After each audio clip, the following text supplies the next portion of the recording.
Вие сте с първия анбоксинг на Today's Metal за 2014 година и днес ще ви покажем какво има в луксозното издание на новия албум на Within Temptation Hydra. Както виждате, изданието идва в голяма черна луксозна кутия с големината на плоча, най-вече защото вътре наистина има плоча. Double Gatefold LP, както ще го намерите описан по различните магазини, на черен винил. Има и издания на червен и бял винил, но те са само по 300 бройки, така че който си ги взел.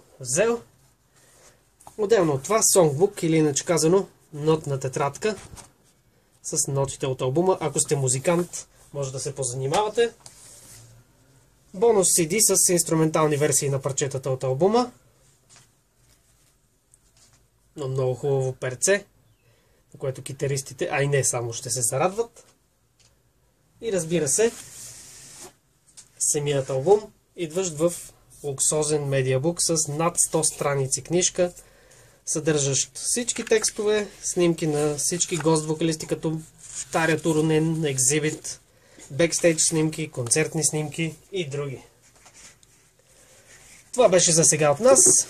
Продължавайте да следите сайта ни, абонирайте се за нашия YouTube канал, влизайте в нашия Facebook, коментирайте по всички социални мрежи, в които сме. Вече сме и в Twitter. И това е за сега от нас. Всичко най!